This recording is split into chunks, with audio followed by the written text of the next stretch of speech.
Hey, this is Mitch at Swap Time, and I want to show you how to install the fuel pressure control module pigtail we sell. So you'll get it set up like this in the mail. It's has the connection for the module. It plugs into that, and then you have the wiring side. It looks super complicated. It's not. So we're going to start out with your twisted wires. These are CAN bus. Blue is high, white is low. The gray wire is your fuel pump signal. What you're going to do, get your Gen 5 harness, doesn't matter whose harnesses you have. You want to add it, you're going to grab your ECU connections. There's 3 of them here. Unplug your ECU, you're going to look at the faces. You want the blue face. So we'll grab the blue face, and then we'll pop the cap off. Not really going to show you guys how to pop the cap off. It's simple. There's just 2 little locks. Little nipples back here. You just wedge it off of there. Next step is we're going to take this face, take a pick or a small screwdriver. We're going to lightly pop the face up a little bit into like the second detent, so it'll be a little bit higher. This allows the terminals to go in easier. We'll grab the CAN bus wires. Now this is going to be a little tricky to show on here, but you're going to find your original CAN bus wires. I'm going to put the pick right next to them. Wiggle. They are blue and white twisted wires. Let me pick it out a little bit so they're easy to see. Again, I know it's kind of hard to see. Anyways, it's the second row here, and what we're going to do is we're not messing with those CAN bus wires. That's for the main network. We're going to add it to the other network, and this network was for chassis. This is a chassis network. It's not the same network that's already in here. The other network is for your ECU to TCM to your modules inside the vehicle. This is for the chassis network. So different networks. We'll find pin 36, and I'll put a diagram. 36 and 37. So I'm just going to loosely put these in so you kind of see the spot. There should be an empty hole in between your CAN bus wires, meaning the original set and the new set. There'll be what went in between the empty hole was your fuel composition wire, which is flex fuel. Next, you want to make sure you have these orientated correctly. See how there's kind of a fat side to it that sticks out?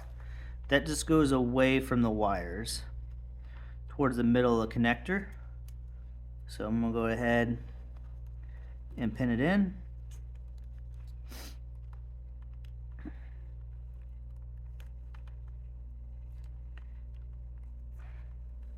And once they're pinned in, I probably should have cut the zip tie out of the way. They'll go in and you'll feel it click.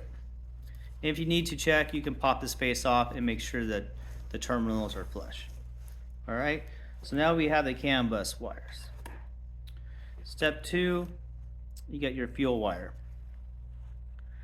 I'm just going to show there's a, I don't know, 1, 2, 3, 4, 5, about 5 spots in front of your original CAN bus wires. You'll see a gray wire. Again, I know this is going to be hard to show up. Doesn't really matter. I'll post the pin out for this. You're going to remove the gray wire. So we'll pop this off. Comes off pretty easy.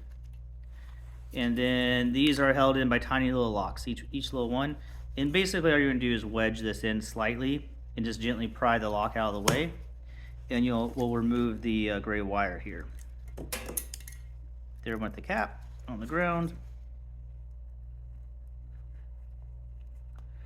So if you have a zip tie or anything, definitely cut that off because it's holding the wires. What I do, I grab the wire and then I wiggle it. I pull it back and forth so I know which terminal is which. I'll see the terminal wiggle. Alright. So I just removed the original gray fuel pump wire. And then you just pin this in place.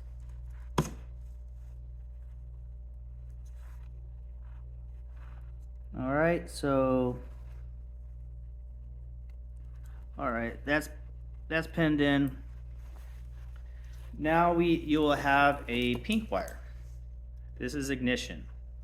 So what I do, the easiest way, and to make it clean, you want to keep all your wires routed together here. So see how they're all going in the same spot? I just tap onto the ignition at the ECU, and I go to this one. It's right behind the last spot. The last spot's this red wire. I go to this other wire. On the factory GM harness, it's purple and green. And basically, I cut that wire and daisy chain it with a non-insulated barrel crimp. And then you'll have this pretty much fully connected on the 20 gauge wire size. And all you have left is these two wires right here. This is all labeled. This goes to your battery, the red one, and the black goes to ground. This next part, this is the output from the module. So this is power out and ground out. This goes to your fuel pump. This has to go to the ground of the fuel pump, and this is going to the power of your fuel pump. And again, I recommend to only run this with the GM fuel pumps that are in the bucket assembly. They were designed for this. So pretty easy. That's all there is to it. And then you'll put your cap back on, put the face back on, and then test it. It should idle around 40-ish PSI, like 44, 45 PSI. And as you drive it, the pressure should change. Max, usually these will go to 74, maybe 78 PSI, depending on the bypass system built into the fuel pump assembly. So that's how you wire this sucker in. And again, I'll post the pin out in this video. Thanks.